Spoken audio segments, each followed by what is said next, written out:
आपण पाहत आहात मार्मिक समाचार, बातमी मागील सत्य। नमस्कार, रणसंग्राम 2024 मार्मिक समाचारमध्ये आपले स्वागत आहे।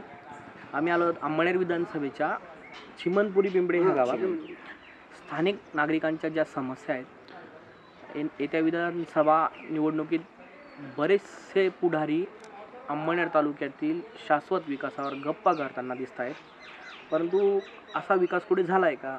ग्राउंडवर लोकांची परिस्थिती काय? ग्रामीण भागातील लोकांच्या, शेतकऱ्यांच्या, युवकांच्या, महिलांच्या काय समस्या ते जाणून घेऊ आपण। शेतकरी बांधव आपल्यासोबत आहेत, त्यांच्याकडूनच जाणून घेऊयात त्यांचं काय म्हणणं आहे। दादा, गेल्या 5 वर्षात अंमळनेर विधानसभेचा पाहिजे तसा विकास झाला आहे का? नाही, तो तसा विकास झाला पाहिजे होता, तुमचं काय मत आहे? का कसा विकास झाला? विकास काय विकास फक्त कामं फक्त हे झालेलं आहे, ते झालेलं फक्त सांगता लोक, पण कामं प्रत्यक्षात नाही. तर आता आमच्या इथं पूल बांधलेला आहे म्हणे, पूल नाही इथं नदीला म्हणे, ते पाणी नदी कुठं पाणी आणताय म्हणे माळा नदीला काय आम्ही बोलता बुवा, सांगता पण करत काही नाही बुवा काम। एकंदरीत बॅनरवरचा विकास आहे का?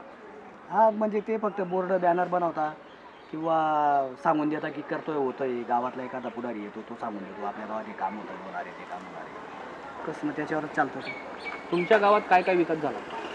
आमच्या गावात तर काय विकास सारखं तर असं तर काही वाटत नाही। विकास काय झाला नाही बुवा, असं काही कामं फक्त बोर्डावरतीच कामं येतच आणि कामं झालेली प्रत्यक्ष असं तर काही दिखत नाही येतं। म्हणजे आम्हाला तर काही दिसत नाही बुवा 5 वर्षापासून की काहीतरी काम चालू होतं बुवा, काहीतरी काम आहे बुवा इथं, असं काही वाटत नाही आम्हाला। पीक विमा शेतकऱ्यांचा नको, तो रद्द व्हायला नको, पाहिला होता तो भेटायला पाहिला शेतकऱ्यांना जो पीक विमा होता त्याचं पीक विमा भेटायला पाहिला आणि परत त्याला शेतीला भाव नाही।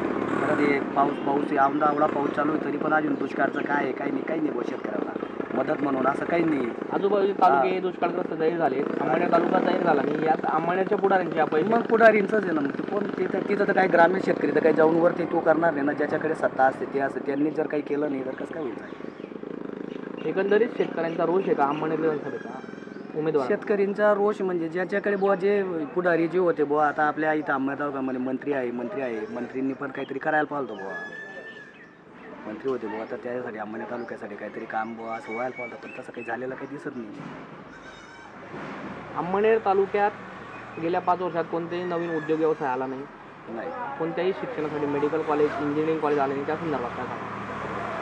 काय ते म्हणजे जे काही कामं पाहिजे शेतकऱ्यांना साठी काहीतरी सुविधा पाहिजे त्या नाहीत, किंवा जे रोजगार जे लोक मुलं शिकलेले आहेत त्यांच्यासाठी काही रोजगार हवा होता, तो रोजगार पण नाही।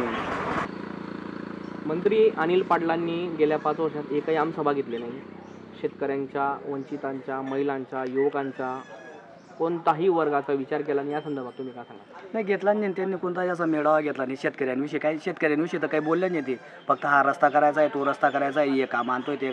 शेतकऱ्यांसाठी काय केलं बुवा? भूमिपुत्र सांगताय, मग शेतीसाठी काही नाही केलं ना। शेतीसाठी काय उपयोग काय त्यांना म्हणा दाखवा, शेतीसाठी काय केलेलं आहे बुवा। यांचं हेच काम होत नाही यांच्यावरती। पहिल्या 2 पायऱ्या बांधल्या ज्यात नाही, ते वरची बिल्डिंगच्या काय स्वप्न बघायचं इथं अंमळनेर तालुक्यात शेतकऱ्यांनी, असं नाही ते मुलांनी जे काम आहे, जे शाळेतलं इथलं जे ग्रामीण भागामधल्या ज्या मराठी शाळा आहेत त्या शाळांमध्ये आतापर्यंत कार कंपाऊंड आहे, अशी घाण झालेली आहे संपूर्ण आहे, तर काय होणार आहे? बस स्टँडवरती इथं लोकांना आज एवढं गाव आहे आमचं, इथं अजून मुतारी नाही इथं, तुम्ही आता जा बघू कुठे करायचे बुवा। लेडीज जर इथं बसल्या, आता बस स्टँड आहे, तिघी गावांचं बस स्टँड आहे, तर इथं आतापर्यंत ती मुतारी नाही, संडास नाही इथं, कोणी आला बाहेर गावाहून, तो जर बस स्टँडवर थांबला तर कुठं जाईल तो आता? एकंदरीत आमदार गेल्या 5 वर्षापासून अंमळनेर विधानसभेचे आमदार मंत्री अनिल भाईदास पाटील आहेत, यांच्यावर अंमळनेर तालुक्यातील जनतेचा रोष दिसून येत आहे। गेल्या 5 वर्षात तुमच्या मंत्री अनिल भाईदास पाटील यांच्याकडून कोणत्या कामाच्या अपेक्षा त्यांनी केल्या पाहिजे?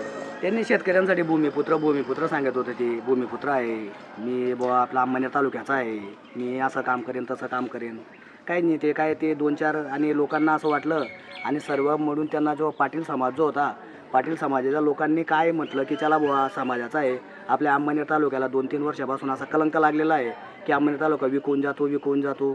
त्याच्यामुळे पाटील समाजाच्या लोकांनी त्यावेळीच ते अनिल भाईदासांना मतदान केलं होतं, पण यावेळेस मतदान करतील याची काही शाश्वती वाटत नाही। काही रस्ते असे आहेत आता शेतकऱ्यांचे माल हा शेतीमध्ये पडलेला आहे, रस्त्यांच्या अभावी अजून पण त्याला म्हणजे घरामध्ये त्याच्या मुलं बाळांना दिवाळीसुद्धा करता आली नाही।